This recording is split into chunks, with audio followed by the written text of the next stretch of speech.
All right. Thanks, everyone, for joining today. We have a little question for you to get started, poll.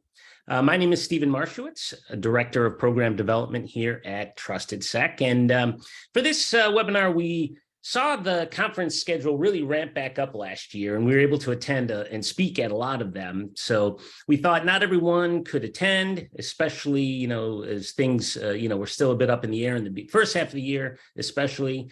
So we thought we would review and talk about what we saw there, boil it all down, and then what we're going to see going forward. We have there was quite a bit of activity. Probably one of the best things that happened at these conferences were the fact that everyone was so excited to be at them and get back together again.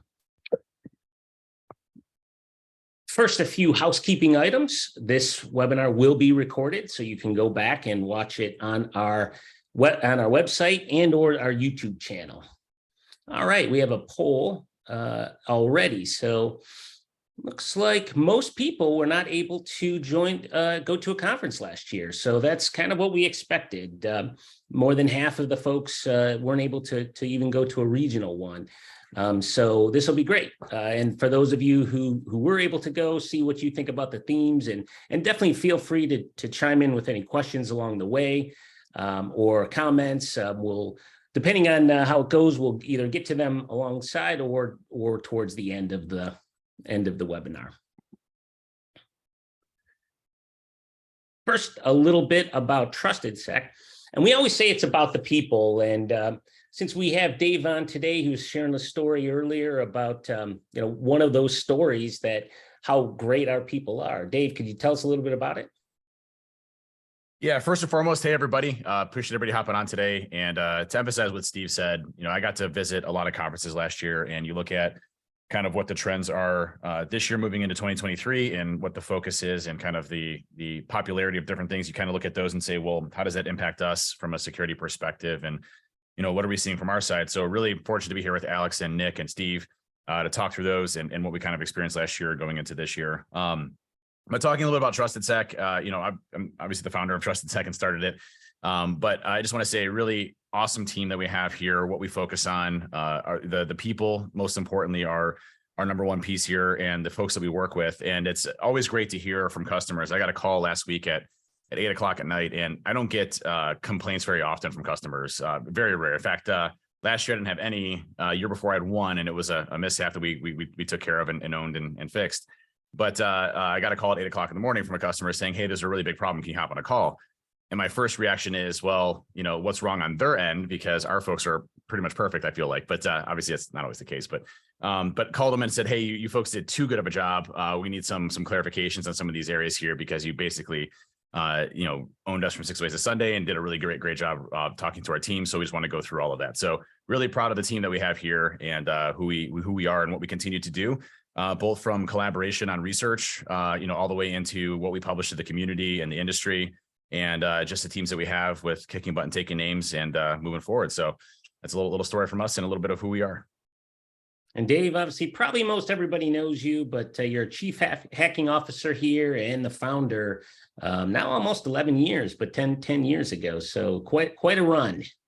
Yeah, it's been great. Started from the basement of our house, now sitting in our headquarters in Fairlawn, Ohio, with some awesome folks. And yeah, it's been a great experience. And as chief hacking officer, really focusing on the direction of the company and what we do as an organization, and making sure that we continue to grow and do everything the best way. But yeah, it's a little my story. But with that, I'll kick it over to Alex, who I've worked with for 20 years.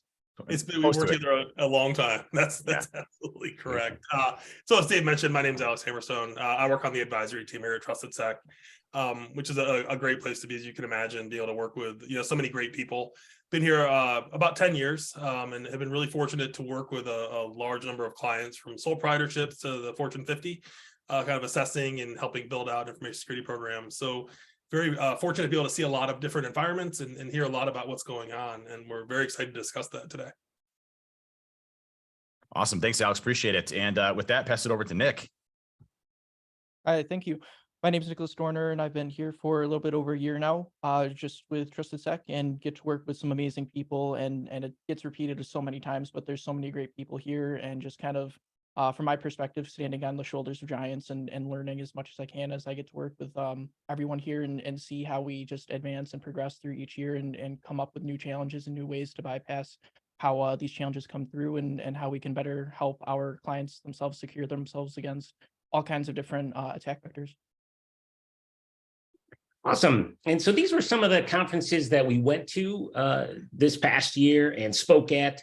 Dave spoke at a few. Alex, you even spoke at some industry conferences as well. And so this really got started because Nick and I were talking, and it was interesting the different kind of perspectives we both saw. Him from sort of the hacking penetration testing perspective of DEF CON, and me from sort of the Gartner, what they're saying, and they've always got, some new buzzword or something going on. They're trying to always get ahead of the trends. And then really just, so many folks, we had a ton of folks go to RSA, quite a few go to Black Hat, and then we hosted some of the regional conferences as well as attended a bunch of them, across the country. So really, I thought it had a pretty good representation of what kind of conferences that we went to. And definitely the first one, and I know we haven't gotten the poll results yet, but the first one that I saw most was Zero Trust. And that is still the case with what you guys saw. Nailed it. It was everywhere. It was everywhere.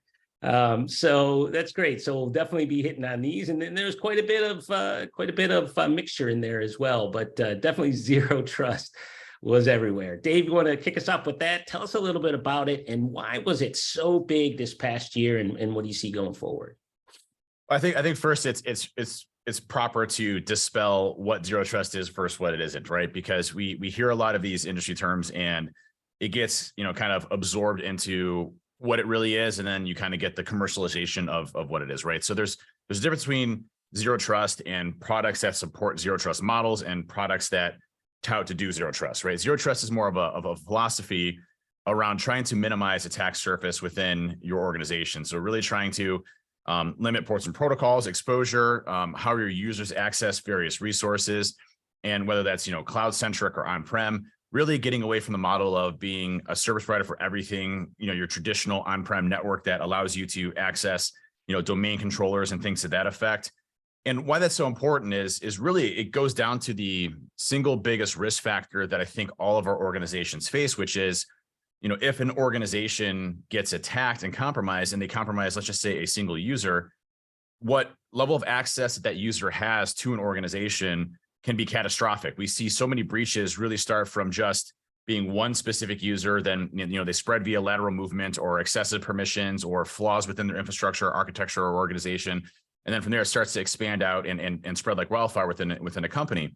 And we've seen that spread recently, especially last year, into cloud-centric environments. So traditionally, on-prem was the most major target. But as attackers and adversaries have gotten more understanding of cloud technology, how it's being leveraged within an organization, we're seeing much more, as far as attack surface on Microsoft, Azure, AWS, GCP, various other methods, new research coming out there. We see high-level adversaries, from a nation state perspective, do some really crafted attacks in there, as well as ransomware groups focusing heavily on it.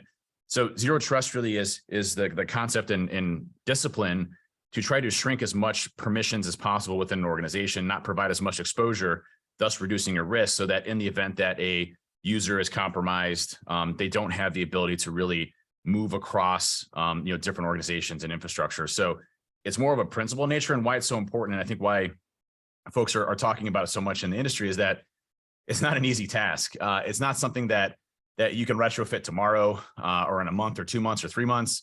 It's kind of like application control or allow listing. It takes, months, years to get to a spot to where you feel comfortable with. And you're looking at, legacy network infrastructure, architecture, companies that have been around for 50, 100 years, or even new companies that, spawned and grew very fast.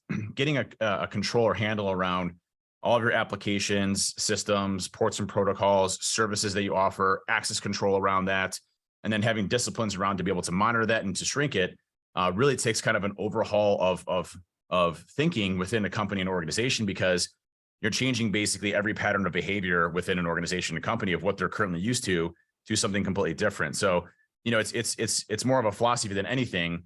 And I think why it's such a big topic is because people are just trying to figure out different creative ways of doing it within their environment to reduce their risk. Alex, what do you think? No, I'm right with you. And I think if you kind of peel back the layers, and what's kind of considered zero trust, there's not necessarily a lot that's brand new in there.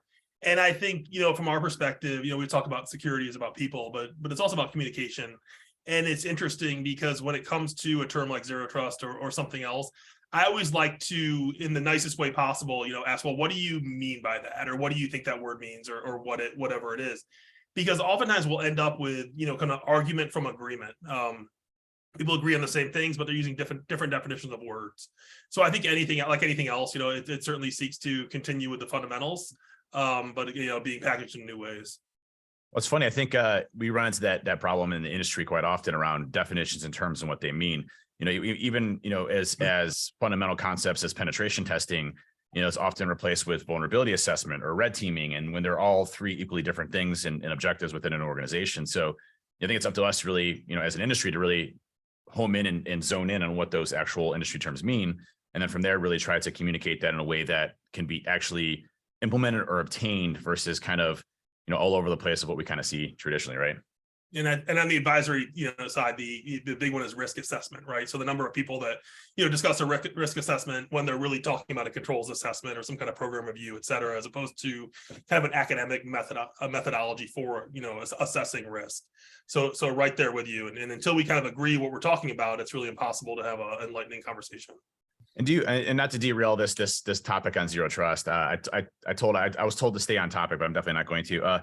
But do you see that same type of issue in compliance and regulatory requirements? Whereas you have a standard that actually sets expectations of what this specific thing is. Like, look, for example, like PCI DSS. Obviously, there's a lot of folks that would kind of knock that it's not a proactive thing, but I think they've made a lot of changes to really get there. But from a definitions perspective, I mean, when someone says PCI DSS, you know what you're getting, you know what that assessment is. Granted, there might be interpretation of what's compensating controls or things to that effect, but do you really run the same type of confusion in the compliance / governance side of the house, other than, terminologies around, risk assessments and things of that effect, like standards, for example? Do you run into confusion there? Fairly often, it's whether it's, defined standards, or even if you look at, contractual obligations or things like that, it's people not necessarily understanding what they're being asked, which of course affects the answer. PCI is very prescriptive. Think of it what you will, but I really like it because you kind of know whether it's there or not. You look at something like HIPAA, or the security rule, we always joke that it almost seems like it was written by consultants to increase ambiguity and thus billable hours, because it's so tough really to know exactly what it's looking for. One of the, if you think through a lot of the standards out there, if you talk about something like control of mobile code, we found that that's something that when working with organizations, that what that is something that people generally have the wrong idea about, right? They're using different terms. The other thing that really always blows me away is the number of people that are not aware that all these standards and frameworks generally have appendices and annexes and things like that. And it's really shocking. If you kind of go to the end pages, you can see a lot of the definitions and a lot more clarity as far as what they're looking for. Makes sense. Thanks. I was actually curious about that one. So I was curious if we ran the same issues on the offensive, defensive side of the house with red teaming, purple teaming, confusion with pen tests and vulnerability assessments as it do on the compliance. So thanks for clearing it up. All right, we got next topic. So Alex. this, Alex is going to take, no, go ahead. Yeah, Alex is going to take us off on this, but just one quick word was probably the peak hype around these two terms were like 3 years ago or so. And so what I noticed during the conferences is it was still there, but it wasn't as big. And then of course, it just has exploded on the scene with ChatGPT. So Alex, tell us a little bit about what's going on with that and where you see kind of that going, as well as the, what we've traditionally seen with some of the tools in machine learning and artificial intelligence. So this is another area where the terminology, I think, is oftentimes misunderstood, and even the concepts. And, a lot of times you'll see something like, just a series of if-then statements, are called, artificial intelligence for purposes of marketing or what have you.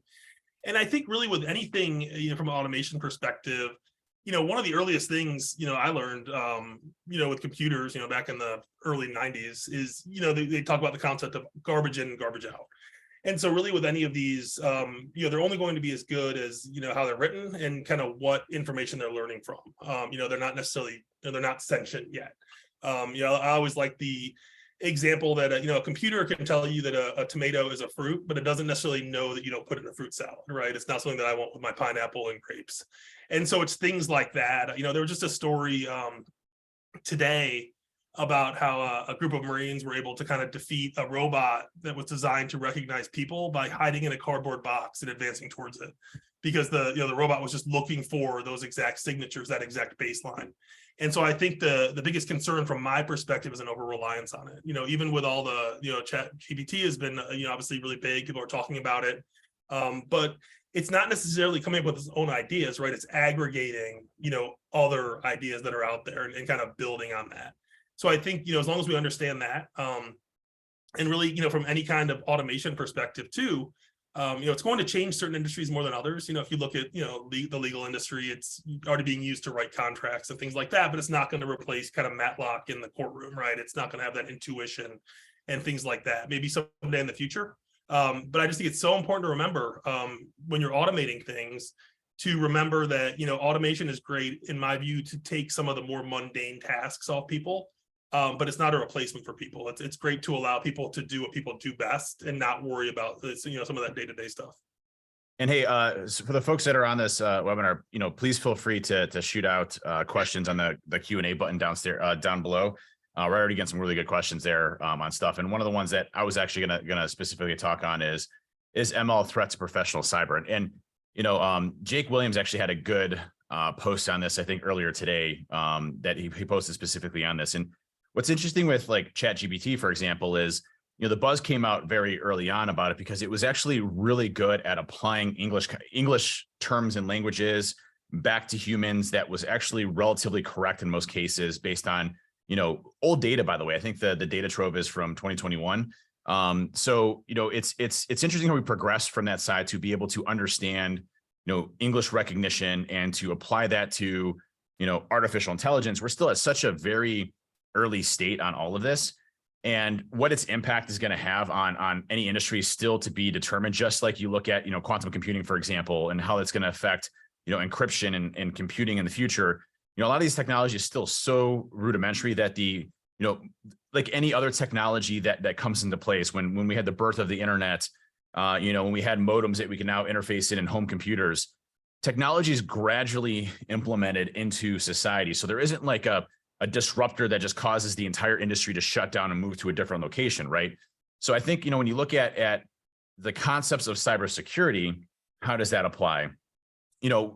Steve hit it right on the head. About 3 years ago, we started seeing all of the RSA booths, all of the vendors start talking about how artificial intelligence was in their products, which was a total amount of garbage. And by the way, you should go back and look at the vendors that claimed that they had ML and AI in their products 3 years ago and never used them because it was total hogwash. Most of them are gone right now anyway.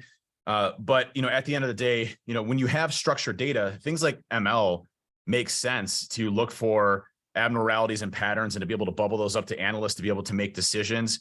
But at the end of the day, experience and what we're seeing from an adversary perspective and the creativity of that, I still will still continue to be prolifically individuals and humans. So I don't see that being replaced anytime soon. I don't see it as a major threat to our industry. In fact, what I see is that things like artificial intelligence will help us make better informed decisions and to help aid us in the future for certain things, not necessarily replace in many ways. Now, you can make those arguments for lower skilled jobs. And I think, you look at it from a manufacturing perspective of how we were able to automate a lot of the manufacturing processes here in the United States and abroad, right? And those were, blue collar jobs that were ultimately lost due to machine automation and things to that effect. You look at what they're test piloting with McDonald's right now, fully automated, McDonald's place that has like one worker there that just does maintenance, and everything from the ordering to delivery to taking cash, everything else is completely automated, right? So when you look at the automation aspects that we have capable, the potential tasks of maybe lower level things like data entry, maybe, some basic administration, things like that, I could see eventually being replaced in our lifetime. But when it comes to professionally skilled individuals in their area of retrospect, that's something you have to look at. Like, are they ever going to replace doctors? No, a machine's not going to replace a doctor. Doctor still has to make a decision. Now, they have machines that help automate what a doctor can do, but ultimately the doctor is still in control of the human, the life, the procedures that are occurring there. So at the end of the day, I think it's going to be something interesting. So I really haven't seen some substantial or significant use of ML and AI in our industry yet today. I have seen it help with reduction of noise, especially in copious amounts of telemetry data and things of that effect from an ML perspective. But we're still very, very far off from what that means from an implication standpoint from anything else in the industry. Mauricio had a question. Also good to see you as well, man. Long time no chat. Do you think applying ML and AI to offensive operations will be a thing? Is that something TrustedSec would spend cycles researching? Yeah, I mean, I think if there was a way for us to get more refined and more, skilled at what we do, augmenting AI and ML, to, how we do our red team operations or how we conduct offensive capabilities, I think would be very interesting. I just don't see it yet. Chat GPT, when it came out, all of our red teamers were on it, all of our pen testers were on it, checking out what it can do. And yes, it could write, a Python script that could exploit a specific CVE or things to that effect, which is kind of cool to see. But at the end of the day, it may augment us to help us do specific actions, but it's not going to help us develop capabilities, tooling, weaponization of our products, develop a sophisticated C2, circumvent, specific security controls on a system. So I don't really see that being applied yet to what we can use, maybe to help save us some time. Think of it as being kind of like Google 2.0, where we have a lot more easier information to be able to get us the information that we need to speed up our time to effort of what we're doing. But I still don't see how it's going to apply to that yet. Maybe in the future as it gets more advanced. All right. Oh, sorry. Go ahead, Nick. Thank you. So looking at bypassing modern defenses, this is something that's been really interesting and had a lot of research going into lately, especially because looking at it from a pen testing standpoint, we've seen quite an increase in modern defenses being raised and across all of our clients across the board, really. And what we're seeing with that is a whole lot of different places where your base level exploits may not necessarily work the way that you would expect, 3, 4, 5 years ago, using something like Mimikatz or even base C2s using something that might get you in fairly easily in the past has become quite a bit more difficult now. And because of that, a lot of research is coming into bypassing those defenses, making things either through obfuscation techniques or trying to find gaps in the coverage, and then being able to deploy those techniques to further an attack of any type. And what we're seeing with that is a lot of people going in and trying to find where those gaps are and identifying them, so that you not only have different areas where not necessarily something is necessarily a bad tool, but where tooling can be improved upon and look at different attack surface variables in different areas where something may be able to piggyback off, say, a legitimate process, or find a different way to intrude and better make those tools defend against our more generic and sophisticated attacks as they come through. One of the big identifiers in this also that we're seeing a lot of research in is how the tooling itself can be something that has a very wide coverage but doesn't have a whole ton of depth just yet. And then once you take that tooling straight out of the box where it doesn't have that depth, and then refining it down so that you can detect and properly defend against capabilities of threat actors right now. Yeah, I think what's interesting about this is that, and this is, I think, a good thing on the industry that we should all be really proud of. I remember starting in the industry and doing pen testing early on. And, every company we went into, it was just utter destruction every single time, hands down, owned them every single way, 6 ways, Sundays, whether it's through social engineering, perimeter flaws, internals. I remember internals taking me less than 5 minutes sometimes. There was one story I remember. I was working at a previous company, and the owner of the company was like, "Hey, it's been a while since I've been on a pen test. Can you just slow down a little bit and let me have some fun here before you go and own it?" And I was like, "Yeah, fine. I'll just code my tool anyway." And that's what I used to do. Like, I used to own a company then the first day, and then I'd spend the rest of the week coding, the social engineer toolkit or fast track or whatever, while I was on the customer, because I had nothing else to do because I'd already destroyed them. And so I was working on an internal tool that was, it would automate a lot of our menial tasks that we're doing. And I remember I was coding it to try to find all these flaws, and I was just programming it, figuring things out. And I ran it just to test it. And I just ran it on a domain controller. And I remember the domain controller had a blank SA account that, allowed me to spawn the XP command shell, which gave me full domain admin rights. And it was within the first 3 minutes we plugged in. So I had domain admin already own the network in 3 minutes before, the owner had even booted up his computer. So he was super pissed at me. But, like those have changed substantially since what we find today, right? Companies have invested pretty heavily on both, more, I would say more visibility, as well as being more structured in how they handle data, as well as cloud-centric environments where you're kind of outsourcing the security to other organizations that may be more mature than yours. So there's a lot of things happening, I think, where cybersecurity is taken more seriously. Now, that's not across the entire industry, right? What's really interesting to see is that the small to medium-sized businesses still really extremely struggle with cybersecurity, most specifically in the ransomware demographics, because security is still complex. You have larger organizations that are able to spend this, but there are really solid defensible approaches. Like it's harder for our red team to break into organizations today. It's harder for our pen testers to break into organizations today. So we have to really focus on, what we're doing, as far as tooling and everything else to really home in on our skills, our tradecraft, very similar to what adversaries are doing to make it much more to make it more effective for us to be able to demonstrate those results. So we are getting better at that. But then, you look at, hey, EDRs, right? Endpoint detection and response tools. You look at more visibility and telemetry. How do we get around those? How do we bypass modern defenses? And when you have people actively monitoring it, you have specific tools or products in place. I think that's been our major focus as we go along. We have 2 questions here. One from Steven. Do products that claim to leverage crowdsourcing attack information actually slow attackers? And trying to highlight what is happening in closer to real time. I think crowdsourcing attacks is important because you do get to see, previous TTPs or tactics, techniques, and procedures that have been used that may be similar to specific groups, and really try to show those specific efforts. I think,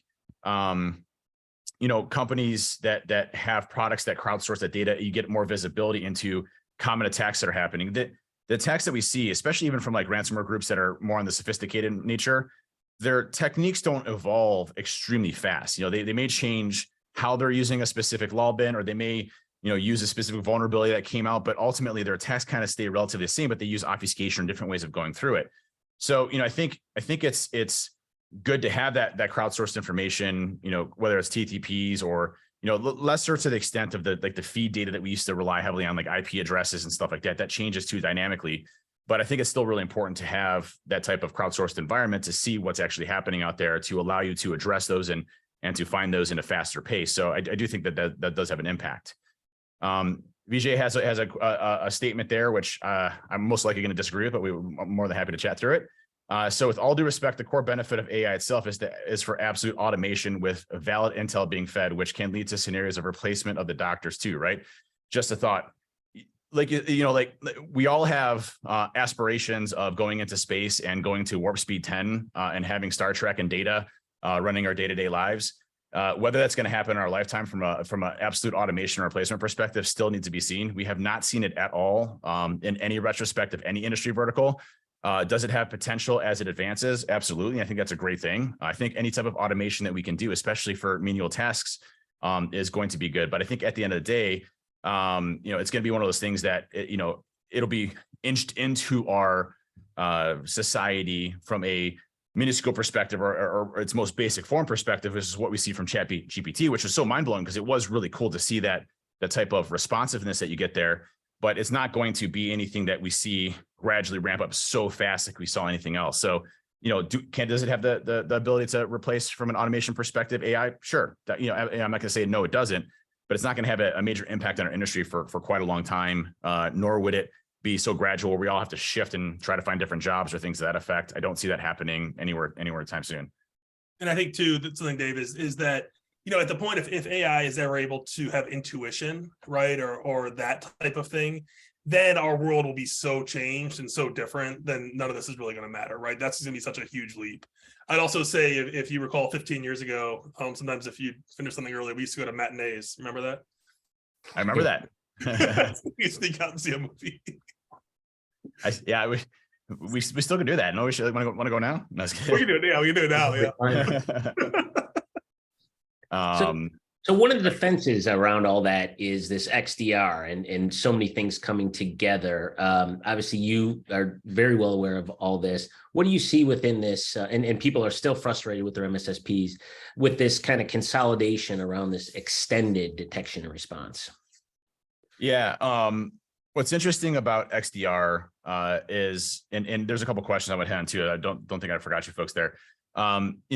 The terminologies in our industry, again, continue to be somewhat a misnomer based on what company you go with or who you look at. What we look at from an industry perspective is like, what is kind of the solidified term that is widely accepted and how is it being applied to organizations? And what you saw with EDRs was that there were traditionally just going to be endpoints. And why do we have EDRs as such a huge need? Well, we had these massive conglomerate, huge, massive things called SIMs that took, hundreds of people to manage, or an outsourced provider, and you're continuously trying to get telemetry data in there. And there was so much information that it was really hard to comb through. And you probably had endpoint data, but it wasn't valid enough, or you didn't have ways to be able to move to it fast. And that's really where EDR came into place was, hey, you install this thing, it's crowdsourced, we throw a bunch of detections on it, we're continuously evolving, it's continuously getting better, we make it a lot easier for you. So XDR is very much the same thing, where you're applying that same concepts of the endpoint detection and response side directly to extended areas, i.e. cloud, identity management, network peripheral devices, things to that effect. So you're kind of reversing and saying, hey, we don't care about all the data. What we care about is at least having the information into our environment so that we can then start to build refined detections across, a lot of crowdsourced data to be able to really identify these malicious behaviors or anomalies or things to that effect, or be able to conduct threat hunting or things to that effect. So it's really just extending what EDRs were to other sources like cloud, and think of, endpoint as just being another source, cloud just being another source, identity access management being another source. The issue you run into is unstructured data. All these vendors run different types of standards, different types of logs. Obviously, you can clip a lot of the main ones like Windows event logs and, those types of things. But, variations of product and technology continue to occur, which is why even things like XDR is so difficult for organizations to adopt in. But at the end of the day, you have to look at what are your threat models? What are the TTPs that the adversaries are using? What are they moving towards? Then how do you get what you need to focus on the most in your threat models to be able to prioritize that to identify? So, XDR is just, above EDR from a sense of different data sources to give you more visibility into your environment, which ultimately at the end of the day makes us a much stronger, it makes an organization's ability and stronger ability to respond to threats easier. Great. A couple questions really quick. With security controls cause the most problems for red team engagements, which security controls cause the most problems for red team engagements, MFA, EDRs, or others? I wouldn't say it's a specific product or technology. What I would say is it's specific practices across their enterprise, consistent practices across their enterprise. If you have MFA, is it actually deployed across your entire enterprise, or do you have legacy systems that don't have it? So that still allow credential stuffing. Look at, the Colonial Pipeline attack, where they had MFA across their entire enterprise, but had forgotten about a backup VPN controller, right? So it's the consistency, I think, that makes a big difference. If we're going into a solution that is an EDR, it's a commercial product, we know what detections those products have because we have already tested our products and our tools and our attacks and weaponization across those products themselves. Has the organization made that product their own? Do they have custom detections based off of their own environment? What does that look like? Or is it just slapped in there in the default settings? So there's a lot of variations, I think, that cause the influx of security in an organization. It's consistency across the board. So hopefully that answers that. All right, attack surface management. And I know we have questions, and we'll try and probably get one or so during, and maybe have to save a few towards the end, but we'll definitely get to them. So attack surface management, this one sort of popped up for me earlier on in the year, but then going to conferences, it was on everybody's tongue. Alex, tell us a little bit about what this is all about, and where did this term come from, and kind of what does it encapsulate? So this is another one of those things that the terminology has some variation. If you Google that term, you're going to get a few different definitions. But really kind of looking at kind of a single source to incorporate how you're managing assets and managing vulnerabilities and controls and things like that. It's another thing that feels to me a little bit like a push to kind of consolidate and automate the creation of a security program, as opposed to necessarily something that's going to be plug and play.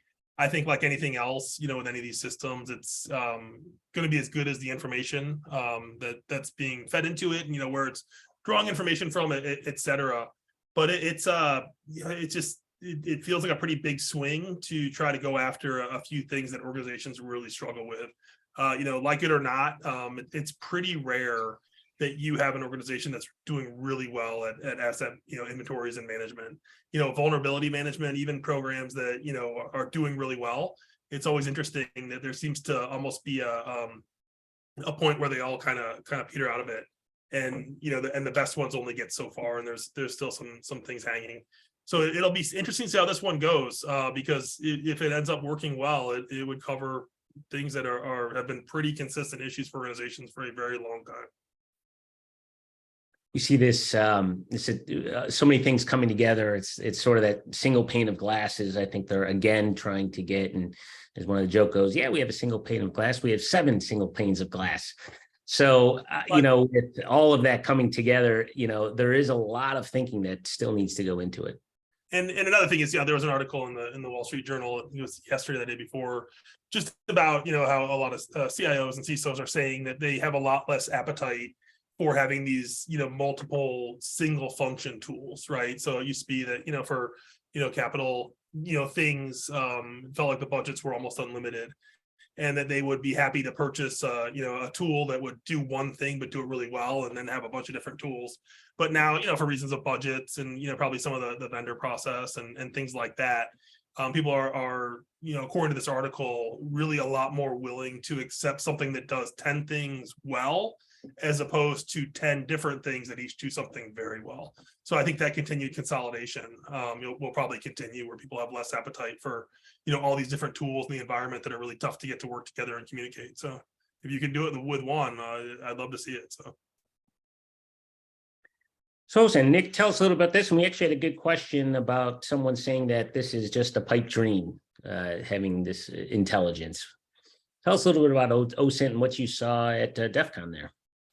Yeah, so as far as OSINT goes, at DEF CON, there were quite a few workshops and different tech angles taken towards it. One of the big things that we've learned over the last few years is that OSINT is still very important, and it's something that a lot of organizations and penetration testers specifically will use to try to aid any type of testing that's going on. As early as last year, using OSINT, I was able to identify the way that an employee's badge layout was, just because of an organization posting a group picture of all of the people that worked there. It was meant for a newsletter. It was something that's supposed to be beneficial and was sanctioned by the company to put out there. But you can use that information to your advantage and use it for things like physical penetration testing. You can also use a lot of open source intelligence gathering techniques right now for information gathering for phishing, for any type of social engineering attacks that you might try to pull out, as well as one of my favorite ones out there right now is finding the email layout for an organization, taking that layout and applying it to scraping of all first names, last names, and most organizations may use first name dot last name, first initial last name, things along those lines for their email layout. And then you can combine all of that information together to make, say, a possible username list, and then use other tools to then start your password sprays and get a little bit deeper. And you have a starting off point that's really solid versus going in completely blind. So open source intelligence, from what we're seeing, is still something that's being touted as very relevant. And it's something that we're seeing also in practice that's very relevant, because you can use it and apply it in so many different ways, from penetration testing to social engineering to physical engagements. And those different techniques that you use and discover are able to be taken and then used for your first staging point as a kind of like a precursor to any type of attack that you want to take on and continue into the future. Nice. Thanks, Nick. I'm going to try to hit 2 questions per subject, just so I can knock out some of the questions that are out there, because I make sure it's important. Raf had a question, and if it's the same Raf that I'm always talking about, good to see you, Raf. But what's your take on workers who are delivering but heavily relying on ChatGPT? So it's interesting. We actually came out with a policy here at TrustedSec that, and I'll just be perfectly honest with everybody, that no one is allowed to use ChatGPT for any type of report deliverables, for automation or anything to that effect. And there's very specific reasons for that. One, the backend data that we're pumping into that for customer information and data that might be customer information that we don't have NDAs between ChatGPT or OpenAI for, as well as where that data is actually going. Could it be actually applied to other people's, pieces of information or things that are generated there too? So there's an intellectual property aspect, there's non-disclosure agreement aspects, there's NDA aspects that are all involved in that. But also, it's been interesting. There's a tool out there that you can use that will check to see whether or not it's basically been generated by AI or specifically, ChatGPT. And I actually have been using it a lot because I'm starting to see a lot of InfoSec professionals actually use this to generate articles and other things to that effect. I think if you get busted with that, I think you lose a lot of credibility because you're not an expert in that area and you're basically relying off of AI to help generate your product. But I mean, if you're using it to help you in your areas around, time, sensitivity, or to be able to code something for you or to give you some data or information, I think that's an important thing. But at the end of the day, I just think, it's kind of cheesy to be using it as a deliverable for your customers and things to that effect. So hopefully that answers that question. And then the last one we'll hit on is, before we get to the next topic is thoughts on dark web monitoring products. Is active threat hunting worth the time and dollars? So, dark web monitoring is going to be as good as these sources that they're going through. Dark web is not like a indexing browser like Google where you can just go through a bunch of sites. You kind of need to know where to go. You need to be infiltrating specific groups that sell on markets and forums and things to that effect, and getting into trading of tools and technology and code and malware and things to that effect. So, it's one of those things that, you really have to be really ingrained into that, and the level of detail you get from the analysts that come back is all dependent on that service. So it's really hit or miss, to be honest with you, on whether or not dark web monitoring is actually worth it from a product perspective. The threat hunting components, honestly, if there's one thing that I would focus on in my security program, if I was a CISO and I was a CISO of a Fortune 1000 company, it would be active threat hunting.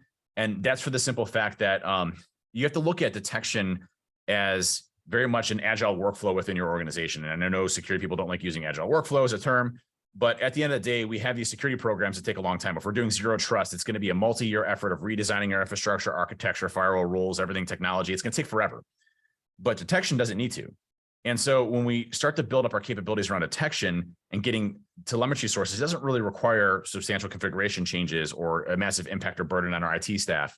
So we can get the data, and you have to have people that are intelligent and understanding adversary capabilities that are actively going on and looking through that data to find breaches and attacks that occur. So to me, threat hunting, telemetry data, visibility, monitoring, detection, those are all things that can move fast in your security program that can help you respond to an incident while you start to put the pieces in place to really stop the fundamental security flaws that you have in your organization. So huge impact there.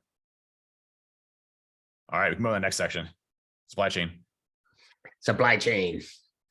This is a big deal, and it is kind of switching subjects a little bit, but from the DevSecOps, cloud native, this was another topic that really popped up, especially because, some of those early on in the year attacks of SolarWinds or Log4j, things like that, this came up.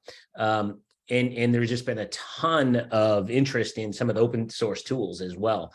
So what in this space, have you really seen, do you see it affecting, and what should companies be looking out for?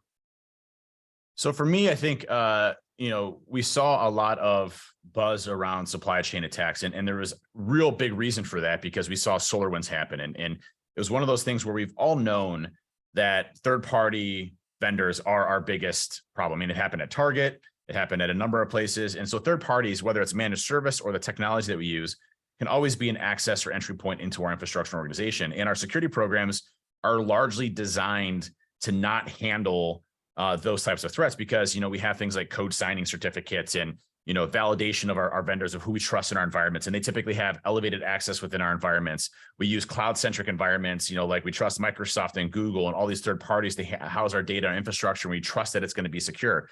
So when one of these folks experience a breach, and we saw with Kaseya from a managed service perspective, it's not a one-to-one, it's a one-to-many. So the damages that occur from these types of attacks are substantially larger than what you'd see from targeted attacks against one-to-one, type individual companies. So, it used to be thought, only adversaries that are from a nation state perspective be able to pull this off. Well, that's still scary as hell, if we have nation states backdooring, technology products that we use on a regular basis.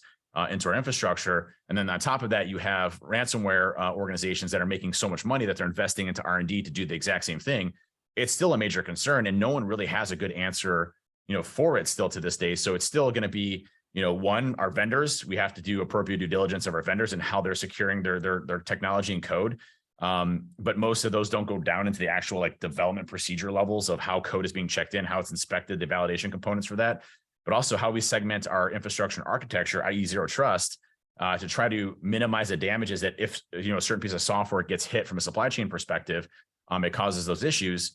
Those are all things that we have to really consider moving forward. Alex, anything there?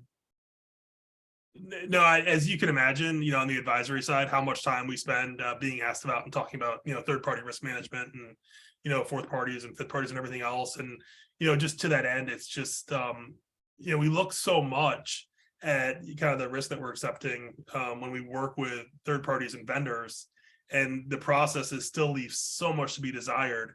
But very oftentimes, when it comes to, software products, there's only so much due diligence you can do if you're doing any. And so it just continues to be something that I think is a blind spot for a lot of organizations, and something that we need to continue to kind of, look for mitigating and compensating controls around. Yep. One question we had just really fast. This is an easy one to ask or answer. Can you share the site that tells you if ChatGPT was leveraged or not? Just look up GPT-2 output detector. GPT is the generative pre-trained transformer models that OpenAI uses. So like GPT-2 and then 3, you can use 2 basically to use the output detectors to paste the output of that into those detectors, and it'll basically tell you if it's fake or real. So just look up GPT-2 output detector. The one I typically use is the OpenAI detector at hf.space. That's a pretty decent one, but there's a bunch of them out there. It's always a cat and mouse. Someone develops one thing to do and someone develops a counter. That's great. So Alex, tell us a little bit about threat detection and MITRE ATT&CK. MITRE ATT&CK's been, sort of slowly growing, or, maybe had a few peaks here and there. Companies are sort of aligning their products to the tactics and techniques there. But what are really people doing with it, especially when it comes to all the other frameworks? So it's one of those things. I mean, great tool, and something that, though, it's really important not to rely completely on it, though, right? I think a lot of organizations, think that they are able to detect against the things there, that they're going to be in pretty good shape, which may be true, but just because you're wearing a seatbelt doesn't mean you don't need airbags and also to drive carefully. And so I think that as something to use as a baseline, it's great. I mean, obviously it has a lot of information in it. But again, just caution anybody not to rely solely on it. Also tell you, if you ever visit MITRE, when you leave, make sure you turn right, like they tell you to, not left. If anybody's ever been out there, because if you turn left, you end up in a place where they are not real pleased to see you, and will search your car, which was fun. Yeah, and I will add to that specifically that MITRE ATT&CK is a phenomenal framework. It is not a TTP's checklist that should be used, by copying and pasting into your environment to see whether or not you have a detection, because those rules are what the researchers released or whatever. It's been modified and changed quite a bit over time extensively. So you have to look at how the attack actually works and trying to prevent those methods from a techniques and tactics perspective within your organization. So I definitely think that it's a great framework to look at to say, hey, this is what initial access looks like, all the way to lateral movement or privilege escalation, exfiltration of data, et cetera. But, using it as just a checklist, an Excel spreadsheet of all of the various techniques that are out there, you're probably going to get caught off guard pretty substantially, because those techniques change quite drastically over time. It's a tool, not the only tool, right? I mean, the way I think of it. Right. And we had a question here from Lisa. What do you think will be the future of public reporting of breaches? Specifically address risk to reputation, ability to share attack TTPs and defense measures. It's interesting. Some industries have to report specific issues, specifically SEC violations that have a large event that can impact the filings there. But largely, I mean, financial institutions, a lot of others really aren't subject to those. Lawyers or legal is not subjected to a lot of those. So there really isn't a lot of breach disclosure laws. Some states have them specifically if PII or any type of personal information has been obtained. I think breach disclosure laws are a good thing. I think transparency when breaches occur, especially to customers and ones impacted, is a great thing. What we see time and time again is that organizations that are prepared to handle breaches communicate really well. Organizations that have not gone through the exercises of tabletop exercises or have a mature program are not capable of handling those, and they do usually a pretty poor job. And what we're even seeing from a breach disclosure perspective is that a lot of the insurance companies are raising the bar substantially of what it takes to actually get cyber liability insurance from these companies, because they're seeing so many different data breaches occur out there. And the cyber liability insurance companies that provide those also provide a lot of times the forensics folks, the breach crisis management folks. But what you see with those companies and organizations is that they're typically the lowest bidder. So if you're not doing crisis management in your organization already, you're not doing tabletop exercises already, you don't have a good handle on that, I would start with that first to have a good response back so that you can minimize brand and reputational damage. But I do think that breach disclosure law should be something that is universally accepted across the board, even from a federal legislation perspective, that if you experience a data breach, that is publicly, something that you have to disclose out to your customers or to the public based off of those, so that, we can really get an understanding around what's impacted, what's taken, those types of things, So I do think that's a good thing. And I do think any type of data that we can share across the board around various TTPs or various attack measures, things that have worked defensively, that's going to make us a stronger industry in general. So I think that's a really good question. Thanks, Lisa. Yeah, one of the things, just real quick on that insurance, that I've just started seeing as I review the insurance policies is they are actually accepting pretty much everything, but the deductible or the retention is so high that it doesn't even matter. Like, they're just like, okay, fine, we'll cover it, but you got to pay the first $1 million or first $2 million. So, you're pretty much, you have to start taking your defenses much more seriously, because no matter which way you go, whether you can get it self-insure or you get this insurance with just extremely high retentions, you're still basically on your own. And I think to that point, it's also, I've just been thinking that in the next few years, companies are not going to be able to rely on cyber insurance as a way to offload their risk. I just think that's coming, and people should be ready for it. Yep. One last question here, and then we'll get to the next one. How is TrustedSec starting to think about the CNSA algorithm suite 2.0 guidance with quantum computing cryptography? Has your organization learned anything through research? Through the recent updated guidance from NIST and NSA and the White House memos make me think quantum computing might be closer than I assumed. So I actually know quite a bit about this, to be perfectly honest. So I follow this quite frequently. What's interesting was the prioritization around firmware signature updates versus software signature updates for hashing algorithms, which I thought was pretty smart, because obviously validation of security controls on hashing algorithms of firmware is going to be most important for kind of a trust around the building process and how we inject software. But I think when you look at what the NSA is doing, I came from that background. I came from a cryptography background on the signals intelligence side and cryptography breaking. What's interesting about this specifically is that the government, what they do extremely well, they do a lot of things really bad, but protecting of information and cryptography is one of the things we do best. So getting ahead of things when it's even at a immature concept and getting that around our government and prepping them from a NIST perspective. So they took guidance from NIST that obviously went into the NSA CNSA algorithm guidelines, but NIST well ahead of it, government well ahead of it when it comes to the protection of our most valuable secrets, both from a classified perspective, military operations perspective. You look at it from a DoD perspective of how we communicate with all of our integrations in our fighter jets, drones, everything else. All of that relies on our ability for command and control of those using very specific types of cryptography in those. So, to me, that's getting ahead of it to really focus on making sure that we have a good action plan of which ones are secure, which ones are not, and then really being proactive on it as this technology starts to get more appealing, because we obviously know China very focused on quantum cryptography, artificial intelligence, and other areas. In fact, they're well ahead of us on the artificial intelligence side of the house. So, there's a lot of things that we have to do to shore up our capabilities against our adversaries, as well as get ahead of what the adversaries' capabilities are. And that's one thing that our government does extremely well. So hopefully that answers that question. Excellent.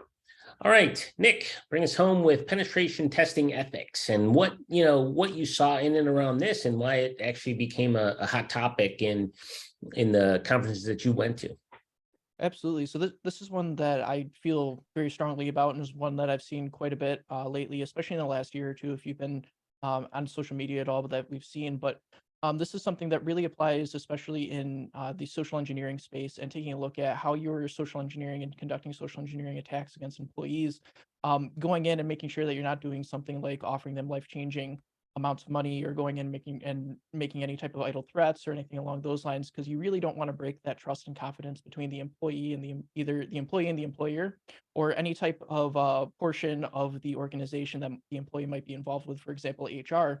Going in and breaking that trust and conducting a test in an unethical way, or saying something along the lines that's going to essentially make them be very wary of their own organization, is one that goes in and really violates a lot of things, and makes that trust just kind of break down. And that's something that we really want to avoid as an industry. And we've seen a lot of maturity come in and grow over the last couple of years, where people are not only calling out these types of tests, where it's not necessarily something that's a real world scenario, but it's something that people are falling for. And then not only are they breaking that trust, but you're also punishing the employee at the end of the day, because then your organization becomes weaker overall if they're not going to be either self-reporting or reporting overall because of the types of testing that they're getting, or if they're just going to be an employee that may not necessarily enjoy what's going on because of the way that you're conducting your testing from a penetration testing standpoint. And even though a lot of the threat actors and malicious actors that we see may go in and still use these types of techniques,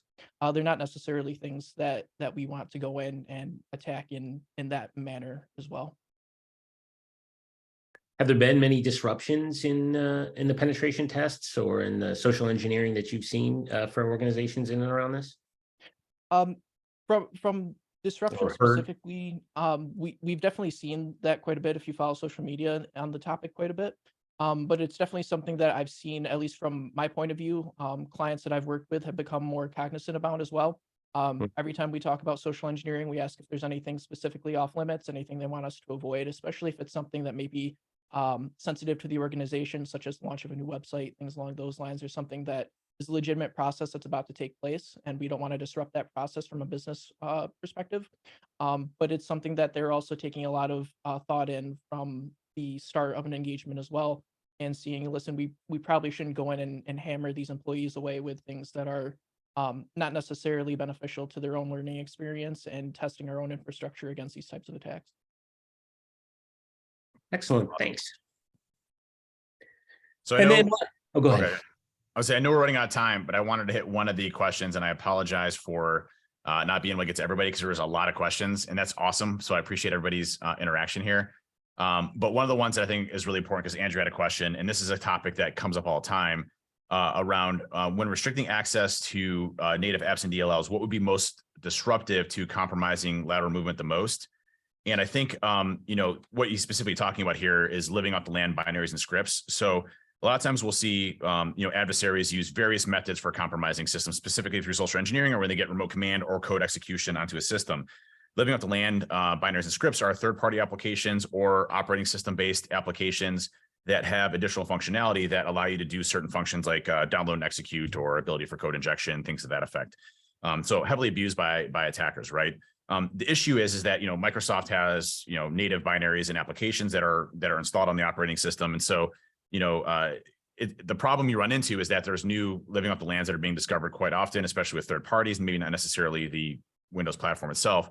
But there, the common ones that we typically see out there would be like MSHTA, Run DLL32, Mav Inject, did I say SVR32? I said that, yeah, MSHTA, Ram Inject, Run DLL32, are some of the other ones that we would typically see out there. There's quite a few. I mean, wget is used to download, but I mean, there's so much attack surface on there. You have to really look at, what's your threat model, what adversaries play in your group, and then what, type of living off the lands do they use to inject into memory. I'd say Run DLL32 is used very heavily. Reg SVR32 is used very heavily.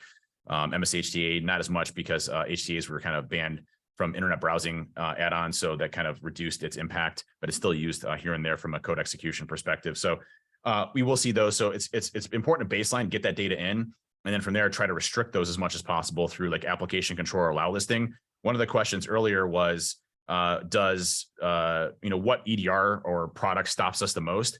What I actually say is that if you have application control or allow listing and it's configured fairly well, that one actually really prevents us substantially for code execution onto systems and makes our lives complete living hell. So I would say that would be one of the more fundamental ones, but very difficult to implement and access. So if you're just looking at restricting specific native apps, I would go off of Microsoft's list, as well as there's the LALBAS project that's run by a few folks, including Odvar Mo from TrustedSec as well. So it's LALBAS-project. If you just look up LOLBAS project, you'll find it. That has a list of all of the most recent third-party and operating system level law bins, and those are the ones I'd focus on, especially the ones that have download and execute functionality. Okay, great. You want to answer one more? Sure. Anything in there that you want to hit on or not? I mean, we're a little over time, so, but if people have to drop, that's fine. But if you just want to answer one more question, and then we can wrap it up. Yeah. So the last one we got on here, there's like a few, so I was trying to select which one to do. Do you happen to see EDR telemetry data being augmented by something like Sysmon for situations when EDR gets circumvented, attacked by attackers, pen testers, et cetera? Can it be done effectively from data collection perspective, and what perspective of tampering resistance? So good question there. So a lot of times, more visibility, I think, is better in any capacity. And I'm a huge fan of Sysmon. So Sysmon free tool from Mark Rusinovich's team, which is in Microsoft, called Sysmon kernel level event log tracing for Windows. It allows you to get a lot more detail about what's happening in the OS. In fact, most EDR systems tap into the same type of process that Sysmon does for monitoring kernel level activity and tracing that to what's actually happening on the OS. And so I'm a huge fan of Sysmon. I think there's some really great options in there, especially to get data back into your environment, and having multiple backup methods for the same types of data is really good. If you understand your EDR product really well and what telemetry sources you get, you also notice that it also has a lot of gaps of visibility from a sourcing perspective, because they're looking specifically for things they find in their own customer environment, not necessarily what's native to yours. So falling back with things like Sysmon, I think, can be really good, but knowing that there are bypasses for Sysmon, but there are bypasses for other products as well. So nothing's ever foolproof. But when I go more into when I go into a system, I'm typically looking at the main product there. I'm probably going to, if I see that there's X EDR product in place, I'm probably going to completely miss that Sysmon's on that system because I'm focusing on that product. So there's definitely a lot of cool benefits to having, more data in your environment if you have the ability to source more telemetry data from that side. So totally agree. So good questions. I think all right. That's it. Thank you all so much. And again, just a reminder, we have our next webinar on February 15th for security and cloud native applications with DevSecOps. So this should be a good one. And with that, just wanted to thank everyone for joining, and really thank you, Dave and Alex and Nick, for giving us a great webinar today. Really appreciate it. Yeah, thanks everybody. And sorry we couldn't get to everybody's questions, but awesome job, Nick, Alex, Steve, really appreciate it. And thanks everybody for joining, for attending, and for listening to us for an hour and 4 minutes. So appreciate it, everybody. Thanks. Thanks so much. Have a great day. See you. Bye.